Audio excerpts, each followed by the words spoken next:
Hi all, I+ training സൊല്യൂഷൻസിൻ്റെ പുതിയൊരു ക്ലാസ്സിലേക്ക് സ്വാഗതം. അപ്പം നമ്മൾ 2026 ജനുവരിയിൽ നടന്ന സെറ്റ് കെമിസ്ട്രി എക്സാമിൻ്റെ ക്വസ്റ്റ്യൻസ് ആയിരുന്നു ഡിസ്കസ് ചെയ്തുകൊണ്ടിരുന്നത്. ഇതിൻ്റെ കണ്ടിന്യൂഷനാണ് കേട്ടോ. 51 ചോദ്യങ്ങൾ നമ്മൾ ഡിസ്കസ് ചെയ്തിട്ടുണ്ടായിരുന്നു. ഇനി 52ാമത്തെ ചോദ്യമാണ്. ഇനി electro chemical kinetics Tafel plot represent. Okay, അപ്പോൾ ടഫേൽ പ്ലോട്ട് നമ്മൾ എന്തിനെയൊക്കെ തമ്മിലാണ് പ്ലോട്ട് ചെയ്യുന്നത് എന്നാണ് ചോദ്യം കേട്ടോ. ഇലക്ട്രോ കെമിക്കൽ കൈനറ്റിക്സിൽ ഇമ്പോർട്ടൻ്റ് ആയിട്ടുള്ള ഒരു കൺസെപ്റ്റാണ്. അതിൽ എന്തിനെയൊക്കെ തമ്മിലാണ് നമ്മൾ പ്ലോട്ട് ചെയ്യുന്നതെന്നാണ് ചോദ്യം. കറണ്ട് ഡെൻസിറ്റി അഗെയിൻസ്റ്റ് EMF ആണോ, logarithm of over potential against exchange current density ആണോ, logarithm of current density against over potential ആണോ, and current against applied potential ആണോ എന്നാണ് ചോദ്യം. ഓക്കെ, അപ്പോൾ ആദ്യം നമുക്ക് ഈ ടഫേൽ പ്ലോട്ടിനെ കുറിച്ചിട്ട് കുറച്ച് കാര്യങ്ങൾ നോക്കാം. അതിന് ശേഷം ഇതിൻ്റെ ആൻസറിലോട്ട് പോവാം. A Tafel plot is a fundamental tool in electrochemistry used in the study of the kinetics of electrochemical reactions such as corrosion and electrocatalysis. അപ്പം നമ്മൾ ഇലക്ട്രോ കെമിസ്ട്രിയിൽ ഇപ്പം പലതരത്തിലുള്ള ഇലക്ട്രോ കെമിക്കൽ റിയാക്ഷൻസിൻ്റെ കൈനറ്റിക്സുമായിട്ട് ബന്ധപ്പെട്ട് മെയിൻലി കൊറോഷൻ, അതേപോലെ തന്നെ ഇലക്ട്രോ കെറ്റാലിസിസ് പോലെയുള്ള പല റിയാക്ഷൻസിൻ്റെയും കൈനറ്റിക്സുമായിട്ട് relate ചെയ്തിട്ടുള്ള സ്റ്റഡീസിനാണ് നമ്മൾ യൂഷ്വലി പറയുന്ന ടഫേൽ പ്ലോട്ട് നമ്മൾ യൂസ് ചെയ്യുന്നത്. Okay, it graphically represent the relationship between the over potential and logarithm of the current density. നോക്കിക്കേ, ഇവിടെ ആരെയൊക്കെ തമ്മിലാണ് നമ്മൾ പ്ലോട്ട് ചെയ്യുന്നത്? കറണ്ട് ഡെൻസിറ്റിയും അതേപോലെ തന്നെ over potential, logarithm of current density versus over potential ആണ് നമ്മളിവിടെ പ്ലോട്ട് ചെയ്യുന്നത്. അല്ലെങ്കിൽ എന്തൊക്കെ തമ്മിലുള്ള റിലേഷൻഷിപ്പാണ് നമ്മളിവിടെ എക്സ്പ്ലെയിൻ ചെയ്യുന്നത്? ഓവർ പൊട്ടൻഷ്യലും logarithm of the current density തമ്മിലുള്ള റിലേഷൻഷിപ്പാണ് ഇവിടെ പ്ലോട്ട് ചെയ്യപ്പെടുന്നത്. അപ്പോൾ the over potential is the difference between the applied electrode potential and the equilibrium potential and Tafel equation relates these two quantities. ഇനി ഓവർ പൊട്ടൻഷ്യൽ എന്ന് പറഞ്ഞാൽ എന്താണ്? ആക്ച്വൽ പൊട്ടൻഷ്യലും ഇക്വിലിബ്രിയം പൊട്ടൻഷ്യലും തമ്മിലുള്ള ഡിഫറൻസ്, അതാണ് എന്താണ് ഓവർ പൊട്ടൻഷ്യൽ എന്ന് പറയുന്നത്. ഈ ഓവർ പൊട്ടൻഷ്യലും കറണ്ട് ഡെൻസിറ്റിയും തമ്മിലുള്ള റിലേഷൻഷിപ്പാണ് ഇവിടെ എക്സ്പ്ലെയിൻ ചെയ്യുന്നത്. ആൻഡ് ടഫേൽ ഇക്വേഷൻ എന്ന് പറയുന്ന ഇക്വേഷൻ യൂസ് ചെയ്തിട്ടാണ് ഇവർ തമ്മിലുള്ള റിലേഷൻഷിപ്പ് എക്സ്പ്ലെയിൻ ചെയ്യുന്നത്. ആൻഡ് ആ ഇക്വേഷനാണിത്. Eta is equal to A + B log I. ഈറ്റ എന്ന് പറയുന്നത് എന്താണ്? ഓവർ പൊട്ടൻഷ്യൽ ആണ്. I എന്ന് പറയുന്നത് എന്താണ്? കറണ്ട് ഡെൻസിറ്റി ആണ് കേട്ടോ. കറണ്ട് ഡെൻസിറ്റി ആണ് I എന്ന് പറയുന്നത്. അപ്പോൾ നോക്കിക്കേ, ഈ ഇക്വേഷൻ എന്ന് പറയുന്നത് നമ്മുടെ straight line equation y is equal to mx + c രൂപത്തിലാണുള്ളത് അല്ലേ. അപ്പോൾ നമ്മളിവിടെ ഗ്രാഫിക്കലി പ്ലോട്ട് ചെയ്യുവാണെങ്കിൽ എക്സ് ആക്സിസിൻ്റെ കറസ്പോണ്ടിങ് ആയിട്ട് എന്താ കിടക്കുക?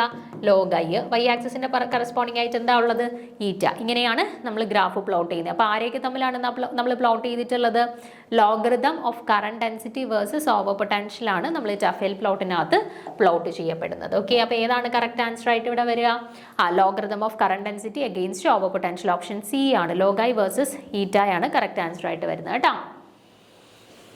അടുത്ത ചോദ്യം നോക്കുക. നമ്മുടെ കൊളോയിഡ്സ് ആയിട്ട് റിലേറ്റ് ചെയ്തിട്ട് വരുന്ന ഒരു ചോദ്യമാണ്. The Bredig's arc method cannot be used for the preparation of. അപ്പോൾ ബ്രെഡിക്സ് ആർക്ക് മെത്തേഡ് എന്തിൻ്റെ പ്രിപ്പറേഷൻ ഉപയോഗിക്കാമെന്നല്ല, എന്തിൻ്റെ പ്രിപ്പറേഷനിൽ ഉപയോഗിക്കാൻ പറ്റത്തില്ല എന്നാണ് ചോദ്യമേ. ക്വസ്റ്റ്യൻ ശ്രദ്ധിച്ച് വായിച്ച് നോക്കിയിട്ട് മാത്രം നിങ്ങൾ ആൻസർ ചെയ്യാൻ ശ്രമിക്കണം കേട്ടോ. കനോട്ട് ബി യൂസ്ഡ് എന്നാണ് ഇവിടെ ചോദ്യം. അപ്പോൾ ഗോൾഡ് സോൾ ഉണ്ട്, സിൽവർ സോൾ ഉണ്ട്, പ്ലാറ്റിനം സോൾ ഉണ്ട്, സൾഫർ സോൾ ഉണ്ട്. ഇതിലെവിടെ എന്തിൻ്റെ പ്രിപ്പറേഷനിലാണ് നമുക്ക് ബ്രെഡിക്സ് ആർക്ക് മെത്തേഡിനെ ഉപയോഗിക്കാൻ പറ്റാത്തത് എന്നാണ് ചോദ്യം. ഓക്കെ, അപ്പോൾ നോക്കുക. Bredik's arc method is used for the preparation of salts of metals like gold, silver and platinum. അപ്പോൾ പ്രധാനമായിട്ടും നമ്മൾ gold sol, platinum sol, silver sol ഇവരുടെ പ്രിപ്പറേഷന് വേണ്ടിയിട്ട് നമ്മൾ യൂസ് ചെയ്യുന്ന ഒരു മെത്തേഡാണ് ബ്രെഡിക്സ് ആർക്ക് മെത്തേഡ് കേട്ടോ. അപ്പോൾ ആരുടെയൊക്കെ പ്രിപ്പറേഷനാണ് പ്രധാനമായിട്ടും ബ്രെഡിക്സ് ആർക്ക് മെത്തേഡ് യൂസ് ചെയ്യുന്നത്? ഗോൾഡ് സോൾ ഉണ്ട്, സിൽവർ സോൾ ഉണ്ട്, പ്ലാറ്റിനം സോൾ ഉണ്ട്. ഇവരുടെ പ്രിപ്പറേഷന് വേണ്ടിയിട്ടാണ് പ്രധാനമായിട്ടും ബ്രെഡിക്സ് ആർക്ക് മെത്തേഡ് നമ്മൾ യൂസ് ചെയ്യുന്നത്. Two electrodes of the metals whose colloidal solution is to be prepared are dipped into the dispersion medium. അപ്പോൾ ഇവിടെ നമ്മൾ എന്താ ചെയ്യുന്നത്? ഇപ്പം നമുക്ക് ഇപ്പോൾ ഏത് സൊല്യൂഷൻസിൻ്റെ കറസ്പോണ്ടിങ് ആയിട്ട് അല്ലെങ്കിൽ ഏത് മെറ്റലിൻ്റെ കറസ്പോണ്ടിങ് ആയിട്ടുള്ള കൊളോയിഡൽ സൊല്യൂഷൻ ആണോ എനിക്ക് പ്രിപ്പയർ ചെയ്യേണ്ടത്, അതിൻ്റെ 2 ഇലക്ട്രോഡ്സ്, ആ മെറ്റലിൻ്റെ 2 ഇലക്ട്രോഡ്സ് നമ്മൾ എടുത്തിട്ട് അതിനെ ഡിസ്പർഷൻ മീഡിയം കൊളോയിഡ്സിൻ്റെ പ്രിപ്പറേഷൻ ആകുമ്പോൾ ഡിസ്പേഴ്സ്ഡ് ഫേസും ഉണ്ടായിരിക്കും, ഡിസ്പെർഷൻ മീഡിയം ഉണ്ടായിരിക്കും. അപ്പോൾ നമ്മുടെ ഡിസ്പെർഷൻ മീഡിയത്തിനകത്തേക്ക് ഏത് മെറ്റലിൻ്റെ കറസ്പോണ്ടിങ് ആയിട്ടുള്ള സോൾസിനെയാണോ നമുക്ക് പ്രിപ്പയർ ചെയ്യേണ്ടത്, അതിൻ്റെ 2 മെറ്റൽ ഇലക്ട്രോഡുകളെ നമ്മൾ കൊണ്ട് ഡിസ്പെർഷൻ മീഡിയത്തിനകത്തേക്ക് ഡിപ്പ് ചെയ്ത് വെക്കും. The dispersion medium is kept cool by surrounding it with ice. Dispersion medium നമ്മൾ കൂൾ ചെയ്യാനായിട്ട് അതിനെ സറൗണ്ട് ചെയ്തിട്ട് ഐസ് വെച്ചിട്ട് തണുപ്പിച്ചിട്ടാണ് നമ്മൾ അറേഞ്ച് ചെയ്ത് വെക്കുക. An electric arc is struck between the electrode and the intense heat of the arc convert the metal into vapors. അതിനുശേഷം ഈ ഇലക്ട്രോഡുകൾ നമ്മൾ പറഞ്ഞില്ലേ ഡിസ്പെർഷൻ മീഡിയത്തിനകത്ത് ഏത് മെറ്റൽ സോളാണോ ഉണ്ടാക്കേണ്ടത് ആ മെറ്റലിന് 2 ഇലക്ട്രോഡുകളെ ഡിപ്പ് ചെയ്ത് വെച്ചിട്ടുണ്ട്. എന്നിട്ട് അതിൻ്റെ ഇടയിലോട്ട് നമ്മളൊരു ഇലക്ട്രിക് ആർക്ക് സപ്ലൈ ചെയ്ത് കൊടുക്കും. ഓക്കെ, അപ്പം ഇലക്ട്രിക് ആർക്കിൻ്റെ ഹൈ ഹീറ്റുള്ള ഭയങ്കര ഹീറ്റുള്ള ഇലക്ട്രിക് ആർക്കായിരിക്കും കൊടുക്കുക. അപ്പോൾ അതിൻ്റെ പ്രസൻസിൽ എന്ത് ചെയ്യും, ഈ മെറ്റൽസ് വേപ്പറൈസ് ചെയ്യാനായിട്ട് തുടങ്ങും. ഓക്കെ, ആൻഡ് ഈ വേപ്പേഴ്സിനെ ഇങ്ങനെ വേപ്പറൈസ് ചെയ്ത് വരുന്ന ഈ വേപ്പേഴ്സിനെ കണ്ടൻസ് ചെയ്തിട്ടാണ് നമ്മൾ ആ മെറ്റലിൻ്റെ കറസ്പോണ്ടിങ് ആയിട്ടുള്ള സോളാക്കി മാറ്റുന്നത്. മനസ്സിലായോ? സിൽവർ, ഗോൾഡ്, പ്ലാറ്റിനം സോൾസിൻ്റെ പ്രിപ്പറേഷന് വേണ്ടിയിട്ടാണ് ഈ മെത്തേഡ്സ് യൂസ് ചെയ്യുന്നത്, ബ്രെഡിക്സ് ആർക്ക് മെത്തേഡ് യൂസ് ചെയ്യുന്നത്. ഏത് മെറ്റലിൻ്റെ സോളാണോ നമുക്കിവിടെ പ്രിപ്പയർ ചെയ്യേണ്ടത് ആ മെറ്റലിൻ്റെ 2 ഇലക്ട്രോഡുകൾ എടുത്തിട്ട് നമ്മൾ ഡിസ്പെർഷൻ മീഡിയത്തിനകത്ത് ഡിപ്പ് ചെയ്ത് വെക്കും. എന്നിട്ട് അതിൻ്റെ നമ്മളൊരു ഇലക്ട്രിക് ആർക്ക് വെച്ചിട്ട് കണക്ട് ചെയ്യും. എന്നിട്ട് ഹൈ ഹീറ്റുള്ള ഭയങ്കര ഹീറ്റുള്ള ഇലക്ട്രിക് ആർക്കാണ് നമ്മൾ ഇതിൻ്റെ ഇടയിൽ കൊടുത്തിട്ടുള്ളത്. അപ്പോൾ എന്ത് ചെയ്യുമെന്ന് വെച്ചാൽ ഈ ചൂടിൽ ഇത് വേപ്പറൈസ് ചെയ്യും. വേപ്പറൈസ് ചെയ്തിട്ട് ഈ വേപ്പേഴ്സിനെ നമ്മൾ കണ്ടൻസ് ചെയ്യും. കണ്ടൻസ് ചെയ്തിട്ട് നമ്മൾ എന്ത് ചെയ്യുന്നു, ആ കറസ്പോണ്ടിങ് സോളായിട്ട് നമുക്ക് ഒബ്റ്റെയിൻ ചെയ്യുന്നു. ഇതാണ് ബ്രെഡിക്സ് ആർക്ക് മെത്തേഡിൽ ആക്ച്വലി സംഭവിക്കുന്നത്. ഓക്കെ, അപ്പം ഗോൾഡ്, സിൽവർ, പ്ലാറ്റിനം സോൾ ഇവരെ 3 വരെയാണ് നമ്മളിത് പ്രിപ്പയർ ചെയ്യുന്നതെന്ന് പറഞ്ഞു. അപ്പോൾ ആരെയാണ് നമുക്കിവിടെ പ്രിപ്പയർ ചെയ്യാൻ പറ്റാത്തത്? സൾഫർ സോളിനെയാണ് ബ്രെഡിക്സ് ആർക്ക് മെത്തേഡിൽ നമുക്ക് പ്രിപ്പയർ ചെയ്യാനായിട്ട് പറ്റാത്തത് കേട്ടോ. അടുത്ത ചോദ്യം നമ്മുടെ പോയിന്റ് ഗ്രൂപ്പുമായിട്ട് റിലേറ്റ് ചെയ്തിട്ടുള്ള പോയിന്റ് ഗ്രൂപ്പിൽ നമുക്ക് സാധാരണ ഇതുവരെ ചോദിച്ചിട്ടുള്ള ഒരു കോമ്പൗണ്ട് അല്ലായിരുന്നു ചോദിച്ചിട്ടുള്ളത്.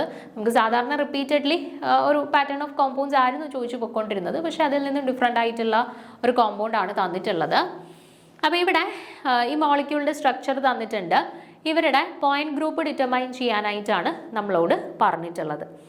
അപ്പോൾ നോക്കിക്കേ, ഇവിടെ കോമ്പൗണ്ടിൻ്റെ കേസിൽ നമുക്ക് പ്രിൻസിപ്പൽ ആക്സിസ് നമുക്ക് എങ്ങനെ കൺസിഡർ ചെയ്യാൻ പറ്റും? ഒരു പ്രിൻസിപ്പൽ ആക്സിസ് ഇവിടെ നമുക്കൊരു C2 ആക്സിസ് കൺസിഡർ ചെയ്യാൻ പറ്റും അല്ലേ? C2 ആക്സിസ് കൺസിഡർ ചെയ്യുന്ന സമയത്ത് എന്താ, അതാണ്ടേ ഇതിനെ നമ്മൾ ഇങ്ങനെ 180 ഡിഗ്രി നമ്മൾ റൊട്ടേറ്റ് ചെയ്യുന്ന സമയത്ത് എന്ത് ചെയ്യും, ഇവർ കറങ്ങി ഇയാൾ മുകളിൽ പോയി ഇയാൾ താഴെ വരും അല്ലേ? ഒന്നുകൂടെ 180 ഡിഗ്രി കറക്കുമ്പോൾ നേരെ ഇത് തിരിച്ച് പഴയ പൊസിഷൻസ് അതേപോലെ അറ്റെയിൻ ചെയ്യും അല്ലേ?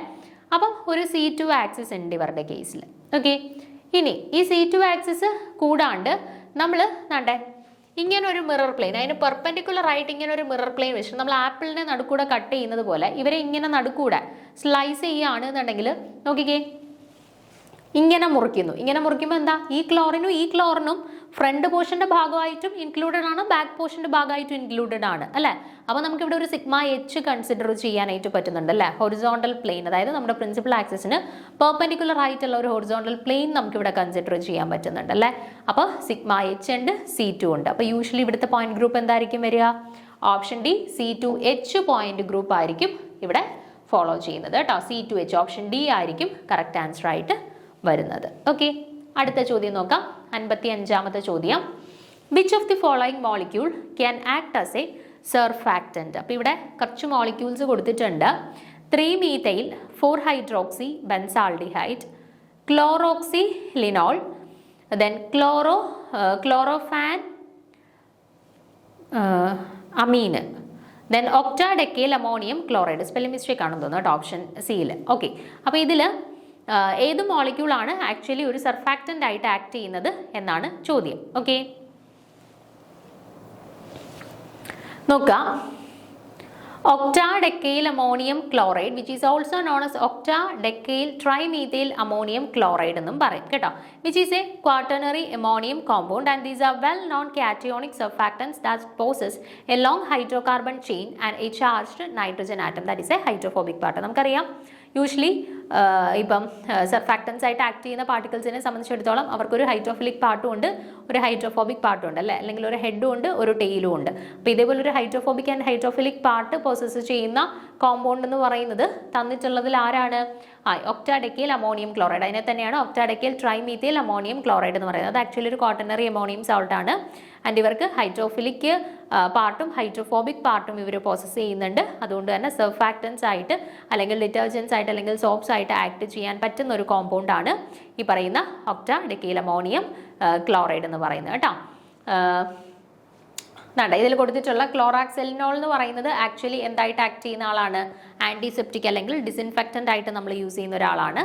Then 4-methyl 4-hydroxy benzaldehyde is an organic compound typically used as an intermediate in chemical synthesis. Benzaldehyde എന്ന് പറയുന്നത് യൂഷ്വലി ഇന്റർമീഡിയറ്റ് ആയിട്ട് അല്ലെങ്കിൽ നമ്മൾ കെമിക്കൽ റിയാക്ഷൻസിലൊക്കെ ഇന്റർമീഡിയറ്റ് ആയിട്ട് യൂസ് ചെയ്യുന്ന ആളാണ്. പിന്നെ അവസാനം chlorpheniramine is a histamine anti histaminic drug ആണ് കേട്ടോ. ഇത് ആക്ച്വലി ഒരു ഡ്രഗും കൂടിയാണ്. അപ്പം ബാക്കിയുള്ള ഓപ്ഷൻസ് ഡിസിൻഫെക്റ്റൻറ്റും ഡ്രഗും ഇന്റർമീഡിയറ്റും ഒക്കെയാണ് കൊടുത്തിട്ടുള്ളത്. സർഫാക്റ്റൻ്റ് ആയിട്ട് ആക്ട് ചെയ്യുന്നത് ആരും മാത്രമേ ഉള്ളൂ? ഓപ്ഷൻ ഡി ഒക്ടാഡെക്കൈൽ അമോണിയം ക്ലോറൈഡ്, ഒരു ക്വാട്ടർണറി അമോണിയം സോൾട്ട് കൂടിയാണ് കേട്ടോ.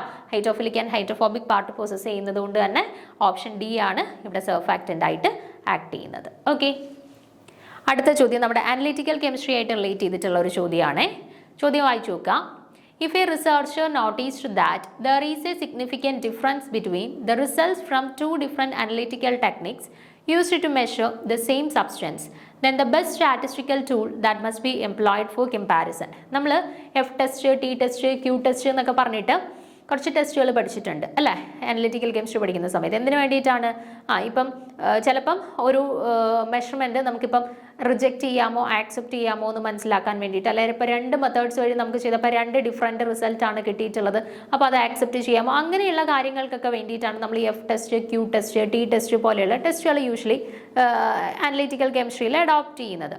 അപ്പോൾ ഇവിടെ കണ്ടീഷൻ നോക്കിക്കേ. If a researcher noticed that there is a significant difference between the result from 2 different analytical techniques to measure the same substance. അപ്പം ഒരു റിസർച്ചർ ഒരു കാര്യം മെഷർ ചെയ്യാനായിട്ട് 2 അനലിറ്റിക്കൽ ടെക്നിക്ക് അദ്ദേഹം യൂസ് ചെയ്ത സമയത്ത് 2 അനലിറ്റിക്കൽ ടെക്നിക്ക് വഴിയും 2 റിസൾട്ട് കിട്ടി. പക്ഷേ കിട്ടിയ റിസൾട്ടുകൾ തമ്മിൽ നല്ല ഡിഫറൻസ് ഉണ്ട്, നല്ല വേരിയേഷൻസ് ഉണ്ട്. 2 അനലിറ്റിക്കൽ ടെക്നിക്കാണ് യൂസ് ചെയ്തത്. സെയിം സാധനം മെഷർ ചെയ്യാൻ വേണ്ടിയിട്ടാണ് 2 ടെക്നിക്സ് യൂസ് ചെയ്തത്. പക്ഷേ 2 ടെക്നിക്ക് വഴി മെഷർ ചെയ്തപ്പോഴും നല്ല രീതിയിലുള്ള ഒരു ഡിഫറൻസ് ഉണ്ട്. ഓക്കെ, അപ്പം ഈ മെത്തേഡ് ആക്സെപ്റ്റബിൾ ആണോ അതോ റിജക്റ്റ് ചെയ്യണോ, എന്ത് വേണം എന്ന് തീരുമാനിക്കാനായിട്ട് ഏത് സ്റ്റാറ്റിസ്റ്റിക്കൽ ടൂൾ ഇവിടെ യൂസ് ചെയ്യാം എന്നാണ് ചോദ്യം. സ്റ്റാൻഡേർഡ് ഡീവിയേഷൻ ആണോ, ടി ടെസ്റ്റ് ആണോ, F ടെസ്റ്റ് ആണോ, കോൺഫിഡൻസ് ലിമിറ്റ് ആണോ എന്നാണ് ചോദ്യം. ഓക്കെ, അപ്പം നമുക്ക് ഈ പറഞ്ഞ പോലെ F test, T test, Q test ഒന്ന് നോക്കാം. അതുമായിട്ട് റിലേറ്റ് ചെയ്ത് ചോദ്യങ്ങൾ വരാറുള്ളതാണ് കേട്ടോ. അപ്പോൾ നോക്കാം. The F test formula is a statistical formula used to test the significance of differences between 2 groups of data. It is often used in research studies to determine whether the difference in a means of 2 populations is statistically significant. അപ്പോൾ നോക്കിക്കേ, F test എന്തിനു വേണ്ടിയിട്ടാണ് use ചെയ്യുന്നത് നോക്കിക്കേ? To test the significance of difference between 2 groups of data. നമുക്ക് 2 set of datas നമ്മൾ collect ചെയ്തു, പക്ഷെ രണ്ടും തമ്മിൽ നല്ല ഡിഫറൻസ് ഉണ്ട്. അപ്പം അതിൻ്റെ സിഗ്നിഫിക്കൻസ് മനസ്സിലാക്കുന്നതിന് വേണ്ടിയിട്ട് നമ്മൾ യൂസ് ചെയ്യുന്ന ഒരു ടെസ്റ്റാണ് F test. Okay, 2 set of datas എടുത്തു, 2 ഡേറ്റാസും തമ്മിൽ നല്ല ഡിഫറൻസ് ഉണ്ട്. അപ്പോൾ അതിൻ്റെ സിഗ്നിഫിക്കൻസ് മനസ്സിലാക്കുന്നതിന് വേണ്ടിയിട്ട് നമ്മൾ യൂസ് ചെയ്യുന്ന ടെസ്റ്റാണ് F ടെസ്റ്റ്. ഓക്കെ, അപ്പം റിസർച്ച് സ്റ്റഡീസിലൊക്കെ നമ്മൾ സർവ്വസാധാരണമായിട്ട് ഉപയോഗിക്കുന്ന ഒരു ടെസ്റ്റാണ് ഈ പറയുന്ന F ടെസ്റ്റ്. അപ്പം എന്തിനു വേണ്ടിയിട്ടാണ്? To determine whether the difference in the means of 2 population is statistically significant. അപ്പം 2 ഡേറ്റാസ് നമ്മൾ എടുത്ത സമയത്ത് 2 ഡിഫറൻറ്റ് സെറ്റ് ഓഫ് വാല്യൂസ് അല്ലേ നമുക്ക് കിട്ടിയത്. അപ്പോൾ അത് പരസ്പരം സിഗ്നിഫിക്കൻ്റ് ആണോ അല്ലയോ എന്നുള്ളത് മനസ്സിലാക്കുന്നതിന് വേണ്ടിയിട്ടാണ് ഈ F ടെസ്റ്റ് ചെയ്യുന്നത്. It is based on the F statistics which measure how much variation exists in one group of data compared to another. Here the variance is the square of standard deviation. ഇനി F ടെസ്റ്റിനകത്ത് ഇതെങ്ങനെ പരസ്പരം significant ആണോ എന്നുള്ളത്, statistically significant ആണോ എന്നുള്ളത് എങ്ങനെയാണ് നമ്മൾ മനസ്സിലാക്കുന്നതെന്ന് അറിയോ? How much variation exist in one group of data compared to another. നമ്മൾ എന്താ മെഷർ ചെയ്യുന്നത്? ഒരു സെറ്റ് ഓഫ് ഡേറ്റ അടുത്ത സെറ്റ് ഓഫ് ഡേറ്റയിൽ നിന്നും എന്തുമാത്രം വേരിയേഷൻ അല്ലെങ്കിൽ വേരിയൻസ് പ്രകടമാക്കുന്നു എന്നുള്ളത് നമ്മൾ മെഷർ ചെയ്യുന്നു. ഓക്കെ, ഇനി വേരിയൻസ് എന്ന് പറയുന്നത് എന്താണ്? Actually square of standard deviation ആണ് അല്ലേ. അപ്പോൾ ഒരു സെറ്റ് ഓഫ് ഡേറ്റ അടുത്ത സെറ്റ് ഓഫ് ഡേറ്റയിൽ നിന്നും എന്തുമാത്രം വേരിയേഷൻ പ്രകടമാക്കുന്നു എന്നുള്ളത് നമ്മൾ മെഷർ ചെയ്യുന്നു. എങ്ങനെയാണ് വേരിയൻസ് മെഷർ ചെയ്യുന്നത്?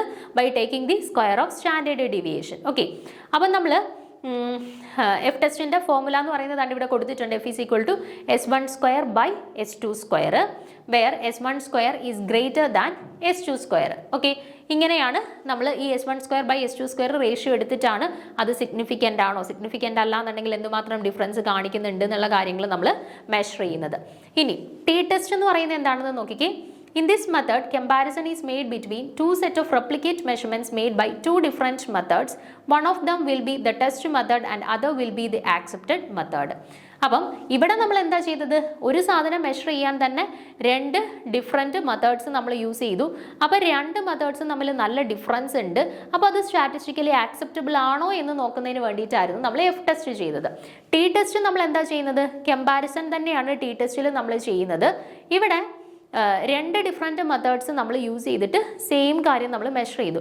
അതിൽ ഒന്ന് ആക്സെപ്റ്റഡ് മെത്തേഡാണ്, ഒന്ന് ടെസ്റ്റ് മെത്തേഡാണ്. ഓക്കെ, അപ്പം ഇതിൽ രണ്ട് സെറ്റ് ഓഫ് ഡേറ്റാസും തമ്മിൽ വലിയ രീതിയിലുള്ള ഡിഫറൻസ് ഉണ്ടോ, സിഗ്നിഫിക്കൻ്റ് ഡിഫറൻസ് ഉണ്ടോ? അതായത് ടെസ്റ്റ് മെത്തേഡ് വഴി നമുക്ക് കിട്ടിയ ഡേറ്റാസും ആക്സെപ്റ്റഡ് മെത്തേഡ് വഴി നമുക്ക് കിട്ടിയിട്ടുള്ള ഡേറ്റാസും തമ്മിൽ വലിയ രീതിയിലുള്ള ഡിഫറൻസസ് ഉണ്ടോ എന്നുള്ളത് മെഷർ ചെയ്യുന്നതിന് വേണ്ടിയിട്ടാണ് നമ്മൾ ടി ടെസ്റ്റ് ചെയ്യുന്നത്. ഓക്കെ, അടുത്തത് ക്യൂ ടെസ്റ്റ്. ക്യൂ ടെസ്റ്റ് എന്താണ്? It is a simple statistical data to determine if a data point that appears to be very different from the rest of the data points in a set may be discarded. അപ്പം എന്താണ് Q test? നമ്മളിപ്പോൾ ഞാൻ 5 set of data എടുത്തു. 5 set of data എടുത്തു. അപ്പോൾ ആദ്യത്തെ പ്രാവശ്യം എനിക്ക് വാല്യൂ കിട്ടി 2, അടുത്ത പ്രാവശ്യം എനിക്ക് കിട്ടി 2.2, പിന്നെ എനിക്ക് കിട്ടി 2.3, പിന്നെ എനിക്ക് കിട്ടി 2.4, അതിൻ്റെ അവസാനം ചെയ്തപ്പോൾ എനിക്ക് കിട്ടി 10 അല്ലേ? അപ്പോൾ നോക്കിക്കേ, 4 ഡേറ്റാസ് അടുത്തടുത്ത വാല്യൂ ആണ്, 5ാമത്തെ വാല്യൂ നല്ല ഡിഫറെൻ്റ് ആയിട്ടുള്ള വാല്യൂ ആണ് അല്ലേ? അപ്പോൾ ആ ഡിഫറെൻ്റ് ആയിട്ടുള്ള വാല്യൂവിനെ ഞാൻ റിജക്റ്റ് ചെയ്യണോ ആക്സെപ്റ്റ് ചെയ്യണോ എന്നുള്ളത് അറിയുന്നതിന് വേണ്ടിയിട്ട് നമ്മൾ യൂസ് ചെയ്യുന്ന ടെസ്റ്റാണ് ക്യൂ ടെസ്റ്റ്. ഓക്കെ, അപ്പോൾ മൂന്നും തമ്മിലുള്ള ഡിഫറൻസ് കൃത്യമായിട്ട് മനസ്സിലാക്കി വെച്ചിരിക്കുക. എഫ് ടെസ്റ്റിനകത്ത് നമ്മൾ എന്താണ്, ആ സെയിം കാര്യത്തിനെ നമ്മൾ 2 ഡിഫറെൻറ്റ് സെറ്റ് ഓഫ് മെഷർമെൻറ്റ്സ് വെച്ച് എടുത്തിട്ട് അവർ തമ്മിലുള്ള വേരിയേഷൻ നമ്മൾ മെഷർ ചെയ്യുന്നു. ഒരു സെറ്റ് ഓഫ് ഡേറ്റ അടുത്ത സെറ്റ് ഓഫ് ഡേറ്റയിൽ നിന്നും എന്തുമാത്രം വേരിയേഷൻ കാണിക്കുന്നു എന്നുള്ളതാണ് നമ്മൾ എഫ് ടെസ്റ്റ് വെച്ചിട്ട് മെഷർ ചെയ്യുന്നതെന്ന് പറഞ്ഞു. ദെൻ ടി ടെസ്റ്റിൽ നമ്മൾ എന്താ ചെയ്യുന്നത്? ടി ടെസ്റ്റിൽ നമ്മൾ ഒരു സെറ്റ് ഓഫ് ഡേറ്റ തന്നെ 2 വട്ടം മെഷർ ചെയ്യുന്നു. 2 വട്ടം മെഷർ ചെയ്യുമ്പോൾ 2 ഡിഫറെൻറ്റ് മെത്തേഡ്സ്, ഒന്ന് ടെസ്റ്റ് മെത്തേഡും ഒന്ന് ആക്സെപ്റ്റഡ് മെത്തേഡും വഴി മെഷർ ചെയ്യുന്നു. എന്നിട്ട് ഈ ടെസ്റ്റ് മെത്തേഡും ആക്സെപ്റ്റഡ് മെത്തേഡും തമ്മിൽ സിഗ്നിഫിക്കൻ്റ് ഡിഫറൻസ് ഉണ്ടോ എന്നുള്ളത് മെഷർ ചെയ്യുന്നതാണ് ടി ടെസ്റ്റ്. ആൻഡ് ദെൻ നമ്മുടെ ക്യൂ ടെസ്റ്റിലേക്ക് വരുമ്പോഴത്തേന് നമ്മൾ ഒരു സെറ്റ് ഓഫ് ഡേറ്റ എടുത്തു, അതിൽ എല്ലാ വാല്യൂസും അടുത്തടുത്തുള്ള വാല്യൂസ് ആണ്, പക്ഷേ ഒരു വാല്യൂ മാത്രം നല്ല വ്യത്യാസമുണ്ട്. അപ്പോൾ ആ ഒരു വാല്യൂവിനെ നമ്മൾ ആക്സെപ്റ്റ് ചെയ്യണോ റിജക്റ്റ് ചെയ്യണോ എന്നുള്ളത് തീരുമാനിക്കാനായിട്ട് യൂസ് ചെയ്യുന്ന ടെസ്റ്റാണ് ക്യൂ ടെസ്റ്റ്. ഓക്കെ, അപ്പോൾ നോക്കിക്കേ, ഇവിടെ ഏതാണ് കറക്റ്റ് ആൻസർ ആയിട്ട് വരുന്നത്? If the research notice that there is a significant difference between the result from the 2 analytical techniques to measure the same substance then the best statistical tool must be employed for the comparison. അപ്പോൾ 2 എന്താണ് set of method use ചെയ്തു. അപ്പോൾ ഒന്ന് എന്തായിരിക്കും? Test method ആയിരിക്കും. ഒന്ന് എന്തായിരിക്കും? ഒന്ന് അനലിറ്റിക്കൽ മീൻസ് ആക്സെപ്റ്റഡ് ആയിട്ടുള്ള ഒരു ടെസ്റ്റ് മെത്തേഡും കാണും, ഒന്ന് എന്താണ് ആക്സെപ്റ്റഡ് മെത്തേഡും കാണും, ടെസ്റ്റ് മെത്തേഡും കാണും. ഓക്കെ, അപ്പം അതിൽ അവർ തമ്മിൽ നല്ല ഡിഫറൻസ് ഉണ്ടോ എന്നുള്ളത് മെഷർ ചെയ്യുന്നതിന് വേണ്ടിയിട്ട്, അല്ലെന്നുണ്ടെങ്കിൽ അവരെ ഒന്ന് കമ്പയർ ചെയ്യുന്നതിന് വേണ്ടിയിട്ട് നമ്മൾ ഏത് ടെസ്റ്റ് യൂസ് ചെയ്യും എന്നാണ് പറഞ്ഞത്? ടി ടെസ്റ്റ് യൂസ് ചെയ്യും എന്നാണ് നമ്മൾ പറഞ്ഞത് അല്ലേ? സോ ഓപ്ഷൻ ബി ആണ് കറക്റ്റ് ആൻസർ ആയിട്ട് അവിടെ വരുന്നത് കേട്ടോ. അപ്പോൾ F test, T test, Q test തമ്മിലുള്ള ഡിഫറൻസ് കൃത്യമായിട്ടൊന്ന് മനസ്സിലാക്കി വച്ചിരിക്കുക. ഓക്കെ, അടുത്ത 57ാമത്തെ ചോദ്യമാണ് നോക്കുക. Which of the following precipitating agent is used for the gravimetric estimation of nickel? അപ്പം നിക്കലിൻ്റെ ഗ്രാവിമെട്രിക് എസ്റ്റിമേഷനിൽ നമ്മൾ ഏത് പ്രസിപ്പിറ്റേറ്റിംഗ് ഏജന്റിനെയാണ് യൂസ് ചെയ്യുന്നതെന്നാണ് ചോദ്യം. ഓക്കെ, അപ്പം ഇവിടെ പ്രസിപ്പിറ്റേറ്റിംഗ് ഏജന്റുകളുടെ പേരല്ല, മറിച്ച് സ്ട്രക്ചേഴ്സ് ആണ് കൊടുത്തിട്ടുള്ളത്. അപ്പോൾ പേര് നിങ്ങൾക്ക് അറിയാമായിരിക്കും, ചിലപ്പം DMG ആണ് നമ്മൾ സാധാരണ നിക്കലിൻ്റെ ഗ്രാവിമെട്രിക് എസ്റ്റിമേഷനിൽ നമ്മൾ റീജൻ്റ് ആയിട്ട് പ്രസിപ്പിറ്റേറ്റിംഗ് ഏജന്റ് ആയിട്ട് നമ്മൾ സാധാരണ യൂസ് ചെയ്യുക DMG അല്ലെങ്കിൽ ഡൈമീഥൈൽ ഗ്ലയോക്സൈം. ആ ഡൈമീഥൈൽ ഗ്ലയോക്സൈമിൻ്റെ സ്ട്രക്ചർ താണ്ട് ഇവിടെ കൊടുത്തിട്ടുണ്ട്. ഈ CH3CCCH3യിലേക്ക് എന്താണ് ഒരു ഡബിൾ ബോണ്ട് NOH അറ്റാച്ച് ചെയ്തിരിക്കുന്നു. ഓക്കെ, അപ്പോൾ അതാണ് DMGയുടെ സ്ട്രക്ചർ. ദാറ്റ് മീൻസ് ഓപ്ഷൻ എയിൽ കൊടുത്തിട്ടുള്ളതാണ് DMGയുടെ ആക്ച്വൽ സ്ട്രക്ചർ. സോ അതാണ് അവിടെ ഫോം ചെയ്യുന്നത്. ഓക്കെ ആണേ? സോ ഓപ്ഷൻ എ ആണ് കറക്റ്റ് ആൻസർ ആയിട്ട് വരുന്നത്. അടുത്ത ചോദ്യം 58ാമത്തെ ചോദ്യം ക്രൊമാറ്റോഗ്രഫി റിലേറ്റഡ് ആയിട്ടുള്ള ചോദ്യമായിരുന്നേ. നോക്കുക. The reversed phase high performance liquid chromatography uses RP-HPLC എന്ന് പറയുന്ന reversed phase high performance liquid chromatography ആണ്. അപ്പോൾ അതുമായിട്ട് ബന്ധപ്പെട്ട് ശരിയായിട്ടുള്ള സ്റ്റേറ്റ്മെന്റ് തിരഞ്ഞെടുക്കാനാണ് ചോദ്യം. നോക്കുക. Polar stationary phase and polar mobile phase, non polar stationary phase and non polar mobile phase, non polar stationary phase and polar mobile phase, polar stationary phase and non polar mobile phase. അപ്പോൾ ഇതിൽ stationary phase and mobile ഫേസുമായിട്ട് ബന്ധപ്പെട്ട് polarity and non polarity ഏതാണ് correct ആയിട്ട് വരുന്നത് എന്നാണ് ചോദ്യം. നമുക്ക് നോക്കാം. Reversed phase high performance liquid chromatography is the most widely used mode of liquid chromatography, and it is defined by the use of non-polar stationary phase and polar mobile phase. അപ്പം നമ്മുടെ liquid ക്രൊമാറ്റോഗ്രഫിയുടെ കാറ്റഗറിയിൽ ഏറ്റവും important ആയിട്ടുള്ള ഒരു കാറ്റഗറിയാണ് reversed phase high performance liquid chromatography എന്ന് പറയുന്നത് കേട്ടോ.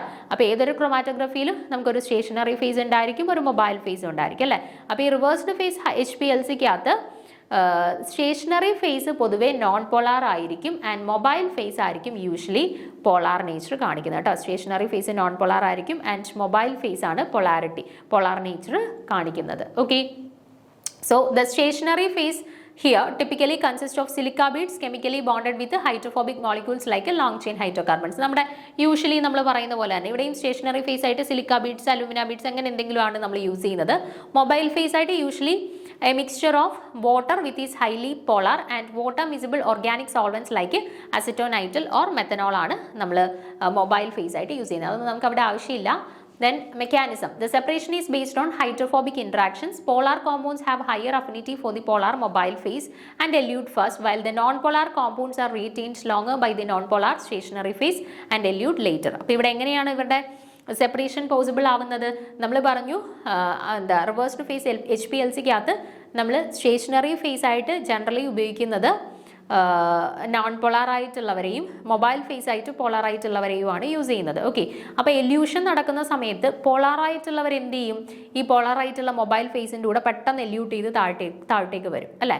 പക്ഷേ നോൺ പോളാർ ആയിട്ടുള്ള ആളുകൾ എന്ത് ചെയ്യുമോ? നോൺ പോളാർ ആയിട്ടുള്ള സ്റ്റേഷനറി ഫേസിൻ്റെ കൂടെ അവിടെ ഇരിക്കാൻ ശ്രമിക്കും. അപ്പോൾ അവർ വളരെ പതുക്കെ എല്യൂഷൻ നടന്ന് താഴേക്ക് വരികയുള്ളൂ. ഓക്കെ, സോ അതാണ് RP-HPLCയുടെ മെക്കാനിസത്തിനകത്ത് വരുന്നത്. ഓക്കെ, സോ ഇവിടെ കറക്റ്റ് ആൻസർ ഏതാണ്?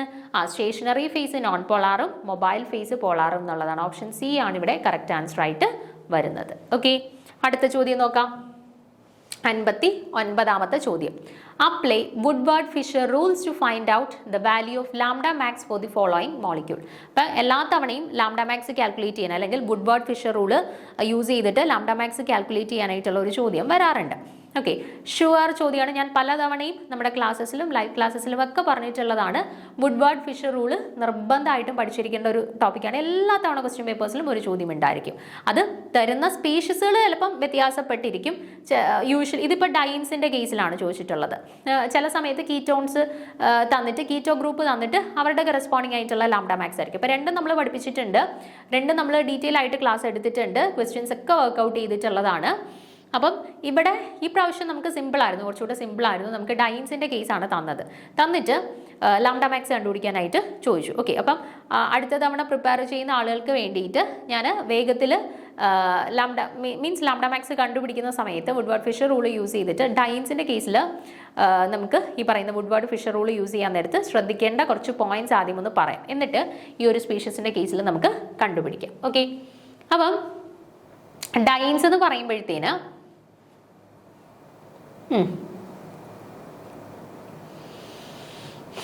ഓക്കെ, അപ്പം യൂഷ്വലി രണ്ട് ടൈപ്പ് ഓഫ് റിങ്സിലാണ് ഡൈൻസ് വരുന്നതെന്നുണ്ടെങ്കിൽ രണ്ട് ടൈപ്പ് ഓഫ് ഡൈൻസിനെ നമുക്ക് കൺസിഡർ ചെയ്യാം. ഹോമോ അനുലാർ ഡൈൻസും ഉണ്ട്, ഹെറ്ററോ അനുലാർ ഡൈൻസും ഉണ്ട്. ഓക്കെ, ഹോമോ അനുലാർ ഡൈൻസും ഉണ്ട്, ഹെറ്ററോ അനുലാർ ഡൈൻസും ഉണ്ട്. ഓക്കെ, ഹോമോ അനുലാർ ഡൈൻസും ഉണ്ട്, ഹെറ്ററോ അനുലാർ ഡൈൻസും ഉണ്ട്. ഇനി രണ്ടും തമ്മിലുള്ള ഡിഫറൻസ് എന്താണ്? ഞാൻ ജസ്റ്റ് ഒരു ഫിഗർ വെച്ചിട്ട് കാണിച്ചു തരാം. അതായത് ഒന്നുമില്ല, ഡൈൻസ് എന്ന് പറയുമ്പോൾ ഓൾട്ടർനേറ്റീവ് പൊസിഷൻസിൽ രണ്ട് ഡബിൾ ബോൺസ് വരുന്നുണ്ടല്ലോ. അതിൽ രണ്ട് ഡബിൾ ബോൺസും സെയിം റിങ്ങിലാണ് എന്നുണ്ടെങ്കിൽ നമ്മളതിനെ ഹോമോ അനുലാർ ഡൈൻസ് എന്ന് വിളിക്കും. അതായത്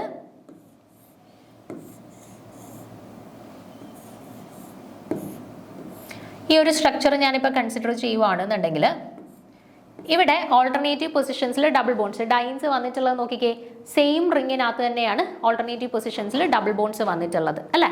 അപ്പോൾ ഇങ്ങനെയുള്ള ഡൈൻസിനെയാണ് നമ്മൾ ഹോമോ അനുലാർ ഡൈൻസ് എന്ന് പറയുന്നത്. ഓക്കെ, പക്ഷേ ഇപ്പം ഇവിടെ ഞാൻ ഈ ഒരു കേസ് ഞാൻ കൺസിഡർ ചെയ്യുവാണെന്നുണ്ടെങ്കിൽ ഇതും ഡൈനാണ്, ഓൾട്ടർനേറ്റീവ് പൊസിഷൻസിൽ സിംഗിൾ ഡബിൾ ബോൺസ് വന്നിട്ടുണ്ട്. പക്ഷേ ഇത് രണ്ട് റിങ്ങിലായിട്ടാണ് ഈ രണ്ട് ഡബിൾ ബോൺസും വന്നിട്ടുള്ളത് അല്ലേ. അതിനെയാണ് നമ്മൾ ഹെറ്ററോ അനുലാർ ഡൈൻസ് എന്ന് പറയുന്നത്. ഓക്കെ, അപ്പോൾ നമുക്കൊരു സ്പീഷീസ് തന്നു കഴിഞ്ഞാൽ നോക്കുക, ഡബിൾ ബോൺസ് ഓൾട്ടർനേറ്റീവ് ആയിട്ട് വന്നിട്ടുള്ളത് സെയിം റിംഗിലാണെങ്കിൽ അതിനെ ഹോമോനുലാർ ഡൈൻസ് എന്ന് വിളിക്കും.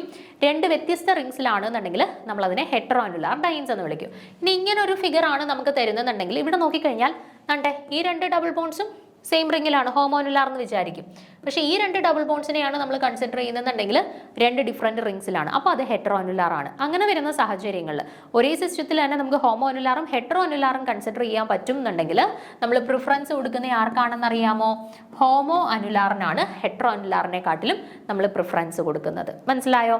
അപ്പോൾ ഹോമോ അനുലാർ ഡൈൻസ് ആൻഡ് ഹെറ്ററോ അനുലാർ ഡൈൻസിൻ്റെ കേസിൽ അവരുടെ ബേസ് വാല്യൂ കൃത്യമായിട്ട് പഠിച്ചു വെക്കുക എന്നുള്ളതാണ് ഫസ്റ്റ് പോയിന്റ്. അപ്പോൾ നോക്കുക, ഹോമോ അനുലാർ ഡൈൻസ് ആണ്ടെ സെയിം റിംഗിൽ തന്നെ രണ്ട് ഡബിൾ ബോൺസ് വരുന്നു.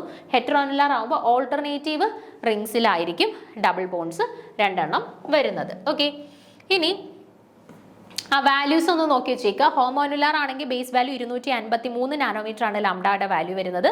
ആൻഡ് ഹെറ്ററോനുലാർ ഡൈൻ്റെ കേസിൽ 214 നാനോമീറ്റർ ആണ് ലാംഡയുടെ വാല്യൂ വരുന്നത്. ഓക്കെ, അടുത്തത് നമ്മൾ അറിഞ്ഞിരിക്കേണ്ടത് റിംഗ് റെസിഡ്യൂ എന്നുള്ള ടേമാണ്. റിംഗ് റെസിഡ്യൂ എന്നുള്ള ടേം എന്താണ്? റിംഗ് റെസിഡ്യൂ എന്നറിയോ? നമ്മുടെ ഡൈനെ നിങ്ങൾ ആദ്യം അങ്ങ് മാർക്ക് ചെയ്ത് വയ്ക്കുക. ഡൈനെ നമ്മൾ മാർക്ക് ചെയ്ത് വെച്ചു. ഓക്കെ, അപ്പോൾ ആ ഡൈൻസിനകത്തുള്ള കാർബൺസിനെയും കൂടെ ജസ്റ്റ് ഒന്ന് മാർക്ക് ചെയ്ത് വെക്കുക. ഈ 4 കാർബൺസ് ആണ് ഡൈൻസിനകത്ത് ഇൻവോൾവ് ചെയ്യുന്ന കാർബൺസ്. ഓക്കെ, ആ കാർബണിൽ നിന്ന് ഒറിജിനേറ്റ് ചെയ്ത് പോകുന്ന ബോണ്ടുകളെയാണ് നമ്മൾ ring residues. Okay, ring residues അതിൻ്റെ കൂടെ തന്നെ എന്തെങ്കിലും മീഥൈൽ സബ്സ്റ്റിറ്റ്വൻസ് ഉണ്ടെന്നുണ്ടെങ്കിൽ അതിനെ നമുക്ക് കൂട്ടാം. അത് പോട്ടെ, നിങ്ങൾ റിംഗ് റെസിഡ്യൂസ് മാത്രം ഇപ്പോൾ തൽക്കാലം നോക്കാം. നമ്മുടെ ഈ ഡൈനെ നമ്മൾ കൺസിഡർ ചെയ്യുക, എന്നിട്ട് അതിൻ്റെ അകത്തുള്ള കാർബൺസിനെ ജസ്റ്റ് ഒന്ന് മാർക്ക് ചെയ്യുക. എന്നിട്ട് ആ കാർബൺസിൽ നിന്നും ഒറിജിനേറ്റ് ചെയ്യുന്ന ബോണ്ടുകളെയാണ് റിംഗ് റെസിഡ്യൂസ് എന്ന് പറയുന്നത്. അതായത് ഇപ്പം ഇങ്ങോട്ട് നോക്കിക്കേ, ഈ കാർബണിൽ നിന്ന് ഒറിജിനേറ്റ് ചെയ്ത് പോകുന്ന ബോണ്ടാണിത്. അപ്പോൾ ഇതിനെ നമുക്കൊരു റിംഗ് റെസിഡ്യൂ ആയിട്ട് കൺസിഡർ ചെയ്യാം. ഈ കാർബണിൽ നിന്ന് ഒറിജിനേറ്റ് ചെയ്ത് പോകുന്ന ബോണ്ടാണിത്. അപ്പോൾ ഇതിനെ നമുക്ക് റിംഗ് റെസിഡ്യൂസ് എന്ന് കൺസിഡർ ചെയ്യാം. ഈ കാർബണിൽ നിന്ന് ഒറിജിനേറ്റ് ചെയ്ത് പോകുന്ന ബോണ്ടാണിത്. അപ്പോൾ ഇതിനെ നമുക്ക് റിംഗ് റെസിഡ്യൂസ് എന്ന് പറയാം. ഈ കാർബണിൽ നിന്ന് വേറെ ബോൺസ് ഒന്നുമില്ല. അപ്പോൾ മൊത്തത്തിൽ ഈ സ്പീഷീസിൽ എനിക്ക് 3 റിംഗ് റെസിഡ്യൂസിനെ കൺസിഡർ ചെയ്യാൻ പറ്റി അല്ലേ? അതേപോലെ ഇവിടെയും ഞാൻ ഇപ്പോൾ ഇവിടെ ഡബിൾ ബോണ്ട് ഉണ്ടെന്ന് ഓക്കെ, അപ്പോൾ ഈ ഒരു സിസ്റ്റം എടുത്തു കഴിഞ്ഞാൽ ഇവിടുത്തെ ഡബിൾ ബോണ്ടഡ് ആയിട്ടുള്ള സ്പീഷീസിനെ എല്ലാം കൂടെ ഞാനൊന്ന് ആദ്യം മാർക്ക് ചെയ്ത് വെച്ചു. ഓക്കെ, എന്നിട്ട് ഇവിടുത്തെ കാർബൺസിനെ എല്ലാം ഒന്ന് മാർക്ക് ചെയ്ത് 1 2 3 4 5 6. എന്നിട്ട് ഈ കാർബൺസിൽ നിന്നെല്ലാം ഒറിജിനേറ്റ് ചെയ്ത് പോകുന്ന ബോണ്ടുകളെ നമുക്ക് റിംഗ് റെസിഡ്യൂസ് ആയിട്ട് കൺസിഡർ ചെയ്യാം. നോക്കിക്കേ, ഇവിടുന്ന് 1, ഇവിടെ ആരുമില്ല, ഇവിടെ 2, പിന്നെ ഇവിടുന്ന് 3. അപ്പോൾ ഇതിനെ നമുക്ക് ഇവിടുത്തെ റിംഗ് റെസിഡ്യൂസ് ആയിട്ട് കൺസിഡർ ചെയ്യാം കേട്ടോ. അപ്പോൾ ഈ പറയുന്ന ഡബിൾ ബോൺസിന്റെ ഭാഗമായിട്ട് വരുന്ന പാർട്ടിൽ നിന്നും ഒറിജിനേറ്റ് ചെയ്ത് പോകുന്ന ബോണ്ടുകളെയാണ് നമ്മൾ റിംഗ് റെസിഡ്യൂസ് എന്ന് പറയുന്നത്. ഓരോ റിംഗ് റെസിഡ്യൂസിനും നമ്മൾ 5 നാനോമീറ്റർ വെച്ചിട്ട് ലാംഡ മാക്സിനകത്ത് ആഡ് ചെയ്ത് പോകണം. ഓക്കെ, അപ്പോൾ എന്താണ് റിംഗ് റെസിഡ്യൂസ് എന്നുള്ളത് മനസ്സിലായില്ലേ? നമുക്ക് തന്നിട്ടുള്ള എക്സാമ്പിൾ വെച്ചിട്ട് കുറച്ചും കൂടെ വൃത്തിയായിട്ട് പറയാം കേട്ടോ. ആദ്യം ജസ്റ്റ് കാര്യങ്ങൾ എന്താണെന്നുള്ളത് നിങ്ങളൊന്ന് മനസ്സിലാക്കുക. അതിനുശേഷം വരുന്നതാണ് എക്സോസൈക്ലിക് ഡബിൾ ബോൺസ്. എക്സോസൈക്ലിക് ഡബിൾ ബോൺസ് എന്താണ്? എക്സോസൈക്ലിക് ഡബിൾ ബോൺസ് എന്നറിയോ? നോക്കുക,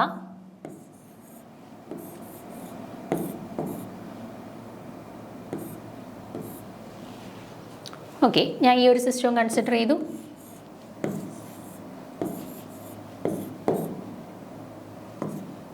ഓക്കെ, ഈ ഒരു സിസ്റ്റവും കൺസിഡർ ചെയ്തു. നമ്മൾ കൺസിഡർ ചെയ്യുന്ന ഒരു ഡബിൾ ബോണ്ട് ഒരു റിങ്ങിൽ നിന്നും ഒറിജിനേറ്റ് ചെയ്ത് വരുന്ന ഡബിൾ ബോണ്ട് ആണ് എന്നുണ്ടെങ്കിൽ അതിനെയാണ് എക്സോസൈക്ലിക് ഡബിൾ ബോണ്ട് എന്ന് പറയുന്നത്. നോക്കിക്കേ, ഈ ഫിഗറിൽ ഈ ഡബിൾ ബോണ്ടിനെ കൺസിഡർ ചെയ്ത് കഴിഞ്ഞാൽ നോക്കിക്കേ, ഈ റിങ്ങിൻ്റെ ഈ രണ്ടാമത്തെ റിങ്ങിൽ നിന്നും ഒറിജിനേറ്റ് ചെയ്ത് വരുന്ന ഒരു ഡബിൾ ബോണ്ടാണിത് അല്ലേ? അപ്പോൾ അതിനെ എനിക്ക് എക്സോസൈക്ലിക് ഡബിൾ ബോണ്ട് എന്ന് വിളിക്കാം. അവരുടെ വാല്യൂ 5 നാനോമീറ്റർ ആണ്. ഓക്കെ, പക്ഷേ ഈ ഡബിൾ ബോണ്ടിനെയാണ് ഞാൻ കൺസിഡർ ചെയ്യുന്നതെങ്കിൽ ഏതെങ്കിലും റിങ്ങിൻ്റെ അറ്റത്ത് നിന്നും ഒറിജിനേറ്റ് ചെയ്ത് താഴോട്ട് പോയേക്കുന്നതാണോ? അല്ല, ഈ രണ്ടാമത്തെ റിങ്ങിൻ്റെ അകത്ത ഭാഗമായിട്ടേ വരുന്നുള്ളൂ. പക്ഷേ ഇയാളെ കൺസിഡർ ചെയ്ത ഈ രണ്ടാമത്തെ റിങ്ങിൽ നിന്നും ഒറിജിനേറ്റ് ചെയ്ത് വരുന്ന ഒരു ഡബിൾ ബോണ്ട് ആയിട്ട് നമുക്ക് കൺസിഡർ ചെയ്യാം. അപ്പോൾ ഇത് എക്സോസൈക്ലിക് ഡബിൾ ബോണ്ടാണ്, പക്ഷേ ഇത് എക്സോസൈക്ലിക് ഡബിൾ ബോണ്ട് അല്ല. മനസ്സിലായോ? അതേപോലെ ഈ ഒരു സ്പീഷീസ് കൺസിഡർ ചെയ്ത് കഴിഞ്ഞാലും നോക്കിക്കേ, ഈ ഡബിൾ ബോണ്ട് എന്നാണ്ട് ഈ രണ്ടാമത്തെ റിങ്ങിന്റെ ഈ പോയിന്റിൽ നിന്നും ഒറിജിനേറ്റ് ചെയ്ത് വരുന്ന ഡബിൾ ബോണ്ടാണ്. അപ്പൊ അതിനെ എനിക്ക് എക്സോസൈക്ലിക് ഡബിൾ ബോണ്ട് എന്ന് കൺസിഡർ ചെയ്യാൻ പറ്റും. പക്ഷെ ഇത് നോക്കിക്കേ, ഏതെങ്കിലും റിങ്ങിൽ നിന്നും ഒറിജിനേറ്റ് ചെയ്ത് വരുവാണോ? അല്ല. അപ്പൊ അത് എക്സോസൈക്ലിക് ഡബിൾ ബോണ്ട്സ് അല്ല. അപ്പൊ ഇങ്ങനെയാണ് നമുക്ക് എക്സോസൈക്ലിക് ഡബിൾ ബോണ്ട്സിനെ കണ്ടുപിടിക്കാൻ പറ്റുക. ആൻഡ് ഓരോ എക്സോസൈക്ലിക് ഡബിൾ ബോണ്ട്സിനും നമ്മൾ 5 നാനോമീറ്റേഴ്സ് വെച്ചിട്ട് ആഡ് ചെയ്ത് പോകണം. ഓക്കെ, അപ്പോൾ തൽക്കാലം ഇവിടെ വെച്ചിട്ട് നമുക്ക് നിർത്താം. ഇതിന്റെ കണ്ടിന്യൂഷൻ നമുക്ക് അടുത്ത ക്ലാസ്സിൽ പറയാം കേട്ടോ. ഇത്രയും കാര്യങ്ങൾ കൃത്യമായിട്ട് മനസ്സിലാക്കി വെച്ചിരിക്കുക. Okay, thank you.